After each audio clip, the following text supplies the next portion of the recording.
Hello बच्चों, this is Krishna Vashishtha और आप मुझे सुन रहे हैं आपके अपने फेवरेट यूट्यूब चैनल जिसका नाम है टैट्स गुरु। और यहाँ पर मैं आपको चाइल्ड साइकोलॉजी, एजुकेशन साइकोलॉजी के बारे में बहुत ही अच्छी अच्छी वीडियोस बना के देता हूँ, जिससे कि आपका काम आसान हो जाता है आपके टीचिंग एंट्रेंस एग्जाम के लिए, चाहे वो C TET, H TET, UP TET या फिर किसी भी स्टेट का टैट हो। ये जो चैनल है ये सिर्फ और सिर्फ आप लोगों के लिए है। ठीक है, तो आज हम डिस्कस करने वाले हैं बायो इकोलॉजिकल थ्योरी के बारे में, जिसको हिंदी में हम कहते हैं पारिस्थितिक सिद्धांत। अब बायो इकोलॉजिकल थ्योरी को किसने बनाया? तो यहां पर मैंने साइकोलॉजिस्ट का नाम लिखा हुआ है, यूरी ब्रोनफेन ब्रनर। नाम थोड़ा सा लेंदी है बट नाम से कुछ लेना देना नहीं है आपको। आपको सिर्फ ये देखना है कि बेसिकली इन्होंने अपनी थ्योरी में क्या क्या पॉइंट्स बताए थे और किसके अबाउट ये थ्योरी बनी हुई है। थोड़ा सा बायोग्राफी देख लेते हैं। अप्रैल 1917 को इनका जन्म रशिया में हुआ, मॉस्को के अंदर। उसके बाद इनको इमिग्रेट कर दिया गया टू यूएस। जब ये मात्र 6 साल के थे तब इनका इमिग्रेशन हुआ था 1923 के अंदर। उसके बाद ग्रेजुएशन इन्होंने कॉर्नेल यूनिवर्सिटी से की है 1938 के अंदर। और मास्टर्स जो डिग्री है इनकी वो हार्वर्ड यूनिवर्सिटी से है। और इनका जो देहांत है वो 2005 में हुआ है, 25 सितंबर 2005 में इनका देहांत हुआ था। तो छोटा सा बायोग्राफी मैंने आपको इनके बारे में बताया।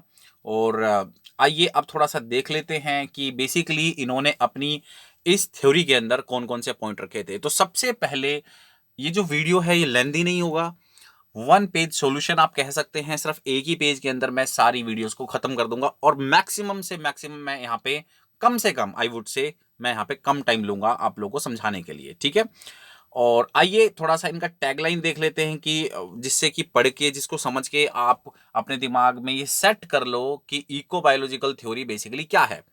देखो बच्चों, ये कहा गया है कि जो हमारा जो डेवलपमेंट होता है, बच्चों का जो डेवलपमेंट होता है, ये दो चीजों पर डिपेंड करता है साइकोलॉजी के अंदर। ये बहुत ही पुरानी बात, पहले हमने काफी बार सुन चुके हैं हम। ठीक है, तो उसमें से एक चीज है हेरिडिटी, कि हमारा जो डेवलपमेंट है वो बेसिकली हेरिडिटी के ऊपर बेस्ड है, साथ में एनवायरनमेंट के ऊपर भी बेस्ड है, क्योंकि एनवायरनमेंट का भी इन्फ्लुएंस हमारे डेवलपमेंट में रहता है। हमारा जो विकास है वो किस तरीके से हो रहा है बेसिकली डिपेंड्स अपॉन एनवायरनमेंट।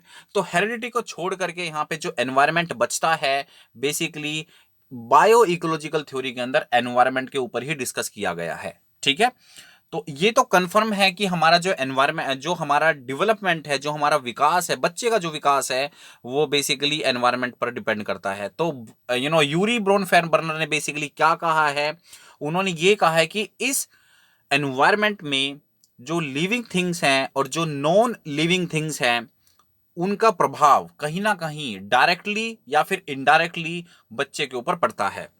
ठीक है, आप लिविंग थिंग्स आप बोलें या फिर नॉन लिविंग बोलें, वो है तो एनवायरनमेंट का ही पार्ट ना। तो इस एनवायरनमेंट में जो भी वस्तु अभी राइट नाउ जहां पर आप बैठे हुए हो, इस वीडियो को देख रहे हो, बेसिकली आपके आसपास जितनी भी चीजों को आप देख पा रहे हैं वो सारा एनवायरनमेंट का हिस्सा है, चाहे वो लिविंग है चाहे वो नॉन लिविंग है। और इसका कहीं ना कहीं डायरेक्टली और इनडायरेक्टली हमारे व्यक्तित्व या हमारे विकास पर प्रभाव है इसका। ठीक है, तो बेसिकली इन्होंने ये चीजें कही हैं। अब यहां पर इन्होंने अपनी थ्योरी के अंदर 5 स्टेजेस के बारे में डिस्कस किया है दोस्तों। 5 स्टेजेस जहां से जर्नली क्वेश्चन आता है। तो वो 5 स्टेजेस क्या हैं, आइए हम उसको देख लेते हैं वन बाय वन। वो स्टेजेस मैं आपको दिखाऊंगा और विद एग्जांपल मैं आपको समझाने की कोशिश करता हूं। पहला जो स्टेज है दोस्तों वो है माइक्रो सिस्टम। माइक्रो सिस्टम, इन्होंने कहा है कि बच्चा जब छोटा होता है तो वो माइक्रो सिस्टम के अंदर होता है। और बेसिकली माइक्रो सिस्टम में कौन आता है, बच्चे की जो फैमिली है, ठीक है, बच्चे का जो स्कूल है, ये माइक्रो सिस्टम का पार्ट है। अब आप कह सकते हैं कि वो तमाम सारी चीजें जो बच्चे के डायरेक्ट कांटेक्ट में है, यानी कि सबसे पहले तो उसके पेरेंट ही उसके डायरेक्ट कांटेक्ट में होते हैं, यानी मदर हो गई, फादर हो गई, जहां से बच्चा डायरेक्टली कांटेक्ट करता है। आई मीन जो फादर का जो इन्फ्लुएंस है, फादर का व्यक्तित्व कैसा है, फादर का नेचर कैसा है, बेसिकली हाईली प्रोबेबिलिटी है कि बच्चा भी उसी नेचर को गेन करेगा। अब मदर मदर का नेचर कैसा है, बेसिकली ये सारे एनवायरनमेंट के ही तो पार्ट हैं दोस्तों। स्कूल स्कूल डायरेक्टली जो है बच्चे के साथ कांटेक्ट में होता है, क्योंकि बच्चों को जो है स्कूल में जाके पढ़ना होता है, अपने दिन के 6 या 7 घंटे वो स्कूल के अंदर ही बिताते हैं। तो वहां पर वो उसका जो पीयर्स ग्रुप है वो कैसा है, उसका जो फ्रेंड सर्कल है वो कैसा है, ये डिपेंड करेगा कि ये सारा का सारा जो पार्ट है बच्चों, वो माइक्रो सिस्टम के अंदर आता है। अब मैं आपको एग्जांपल देने की कोशिश करूंगा कि सपोज करो जो फैमिली है, मतलब जो फैमिली है, ये तो हमें पता है कि जो फैमिली है वो माइक्रो सिस्टम का पार्ट है। अब फैमिली के अंदर जैसे सपोज करो बच्चे के पेरेंट, अब बच्चे के पेरेंट में ही अगर सपोज दिन रात अगर झगड़ा होगा तो बच्चा उसी चीज को तो देखेगा ना, उसी जिस चीज को बच्चा देखेगा उसी चीज को वो कैच करेगा और उसी के जैसा वो बनने की कोशिश करेगा बड़ा होके। आई बात समझ में? तो कहीं ना कहीं जो फैमिली और स्कूल है वो डायरेक्ट इंपैक्ट डालता है बच्चे के ऊपर, डायरेक्ट कांटेक्ट है उसका बच्चे के ऊपर। तो ये सारा सिस्टम माइक्रो सिस्टम के अंदर आता है। बच्चे का जो डेवलपमेंट है कहीं ना कहीं वो इन्फ्लुएंस करता है इन चीजों के ऊपर। ठीक है, अब बात करते हैं हम मीजो सिस्टम की। तो मीजो सिस्टम में क्या है बच्चों कि स्कूल और होम का को रिलेशन होता है। ठीक है, एग्जाम्पल के तौर पे मैं आपको पीटीएम दे सकता हूं, पेरेंट्स टीचर मीटिंग, जहां पे जो घर वाले हैं बच्चे के, जो गार्जियन हैं, जो बच्चे के पेरेंट हैं, वो स्कूल के अंदर जाते हैं और बेसिकली बच्चे के जो पेरेंट हैं और स्कूल का जो टीचर है, बच्चे का जो टीचर है, उसके बीच में जो रिलेशन है, बेसिकली बच्चे का जो डेवलपमेंट है कहीं ना कहीं उन चीजों पर डिपेंड करता है, इन्फ्लुएंस करता है। अब सपोज करो मैं एक पेरेंट हूं और मेरा एक बच्चा है और मैं अपने बच्चे के टीचर से जाकर मिलूंगा वीक में 1 टाइम या फिर मंथली 1 टाइम या फिर डायरेक्ट कांटेक्ट करूंगा। मिलने की भी जरूरत नहीं है, डायरेक्टली कांटेक्ट करोगे तो आपको अपने बच्चे की प्रोग्रेस के बारे में पता चलेगा कि मेरा बच्चा क्या कर रहा है स्कूल के अंदर, उसका पढ़ाई के अंदर फोकस है या फिर वो दूसरी एक्टिविटी के अंदर बिजी रहता है, मेरे बच्चे का इंटरेस्ट किस सब्जेक्ट में है। तो वो मैं सारी चीजें प्लान कर सकता हूं अपने बच्चे के लिए। और कहीं ना कहीं जब मैं प्लान करूंगा तो वो बच्चे का जो डेवलपमेंट है उसको वो इन्फ्लुएंस भी करेगा। ठीक है, उसको वो क्या करेगा, इन्फ्लुएंस करेगा। तो ये जो सिस्टम आता है इसको हम बोलते हैं मीजो सिस्टम, मध्य मंडल। और बेसिकली स्कूल और होम का यहां पर कोरिलेशन है। ठीक है, एग्जाम्पल के तौर पर याद रख लेना पीटीएम। उसके बाद बात करते हैं थर्ड टाइप का जो सिस्टम है विच इज एक्सो सिस्टम। अब एक्सो सिस्टम में यहां पर कौन कौन आते हैं? एक्सो सिस्टम मतलब एक्सटर्नल सिस्टम। ठीक है, फ्रेंड्स ऑफ फैमिली, नेबर्स, यहां पर जो है बेसिकली बच्चे के ऊपर, बच्चे के डेवलपमेंट के ऊपर जो है वो इन्फ्लुएंस करते हैं। ठीक है, या फिर वर्क स्टेशन हो गया पेरेंट का, कि भाई जो पेरेंट है वो कहाँ पे काम कर रहे हैं। अब सपोज करो पेरेंट जो है वो एक जगह पर काम कर रहे हैं और वहां पर बड़ा ही स्ट्रेस है। ठीक है, वहां पे वर्कलोड बहुत ही ज्यादा है, जिसकी वजह से जो बच्चे का जो फादर है वो स्ट्रेस में रहता है। अब जब वो स्ट्रेस में रहता है, जब वो घर आता है तो सपोज करें कि जब वो स्ट्रेस में है तो वो लड़ाई झगड़ा करेगा। ठीक है, अब वो लड़ाई झगड़ा करेगा तो बच्चा डायरेक्टली उस चीज को देखेगा, बच्चा डायरेक्टली उस चीज को देखेगा। और होगा क्या, बच्चे का डेवलपमेंट भी वैसा ही होगा जैसे पेरेंट जो है, जैसे फादर घर के अंदर बिहेव कर रहा है। ठीक है, तो अब यहां पर क्या हो रहा है, अगर आप थोड़ा सा ऑब्जर्व करोगे कि जो फादर है बेसिकली वो स्ट्रेस्ड है। अब उसको स्ट्रेस कहां से मिली? वो उसको कंपनी से मिली, जहां पे वो उसकी कंपनी है, वहां पर उसके ऊपर वर्कलोड ज्यादा है। तो this is external factor, this is external factor जो कि फादर एक कंपनी से घर के अंदर लेके आता है। अब ये तो मैंने जस्ट एक एग्जांपल दिया है, ऐसे बहुत सारे एग्जांपल हैं कि बाहर जब एक चीज होती है तो उसको हम जब घर में लेके आते हैं, मान लो लड़ाई झगड़ा करते हैं, बहुत सारी चीजें हैं, तो बच्चा जो है उन चीजों को देखेगा। बच्चा जब उन चीजों को देखेगा तो हाईली प्रोबेबिलिटी है कि बच्चा भी वैसा बनने की कोशिश करेगा।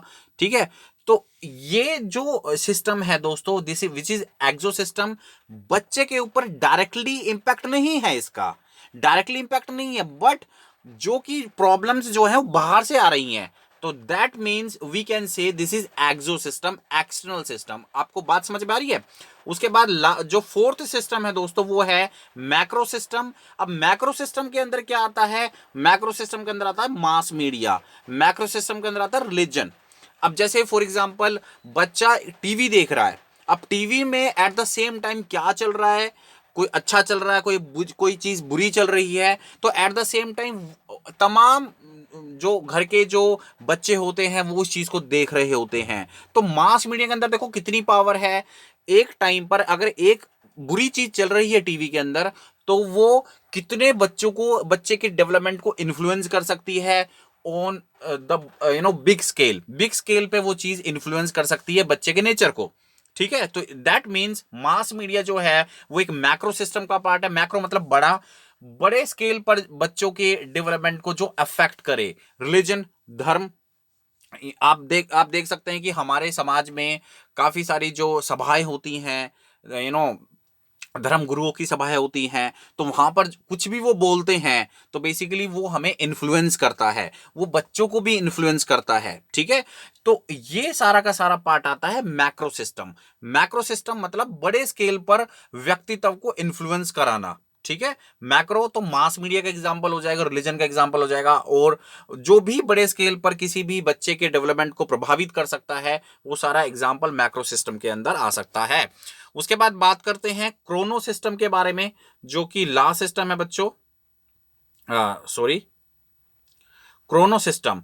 अब क्रोनो सिस्टम जो है ये एक टाइम रिलेटेड सिस्टम है। ये क्या है बच्चों? टाइम रिलेटेड सिस्टम है। मतलब अगर आज से आप 20 साल पहले देखोगे तो बच्चों का जो डेवलपमेंट का रेट है बड़ा ही स्लो था।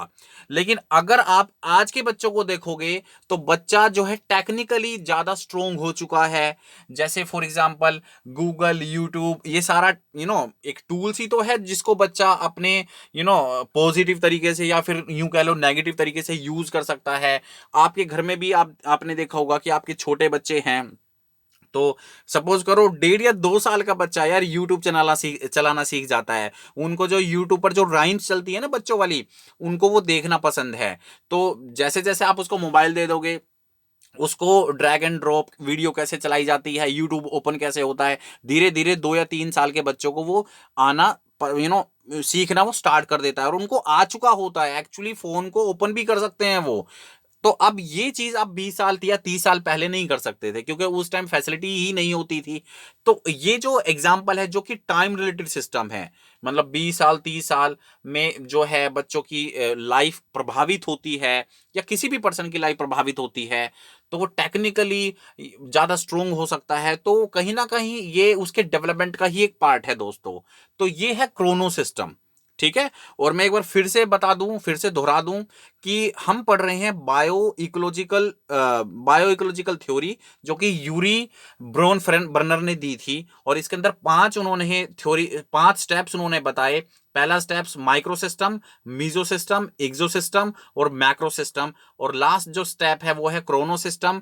और इस पे क्वेश्चन कैसे आता है कि वो आपको कोई एक सिचुएशन देगा, और उस सिचुएशन को दे करके वो पूछेगा कि वो जो बच्चा है या फिर वो कोई पर्सन है वो कौन से स्टेज के अंदर चल रहा है। ठीक है, और इसमें यूरी ब्रेन फर्नर ने बताया कि लिविंग और नॉन लिविंग थिंग्स जो है वो एनवायरनमेंट के अंदर रह करके हमारे डेवलपमेंट को प्रभावित करती है। ठीक है, साथ में सर्कल भी देख सकते हो। बीच में जो सेंटर पॉइंट है इस यहाँ पर बच्चा है, और first stage, second, third, fourth, fifth, इस तरीके से स्टेजेस चलती हैं, और इस तरीके से स्टेजेस रन करती हैं और इन्फ्लुएंस करती हैं किसी भी बच्चे के डेवलपमेंट को। उम्मीद करता हूं कि आज का लेक्चर आपको बच्चों काफी समझ में आया होगा। कोशिश मैंने ये करी है कि आपको वीडियो मैंने इस बार शॉर्ट बना के दिया है ताकि आपको सारी चीजें जल्दी से समझ में आ जाएं। Thank you very much. मिलते हैं किसी नए वीडियो में नए जोश के साथ। थैंक यू दोस्तों आज की इस वीडियो सेशन को देखने के लिए। धन्यवाद।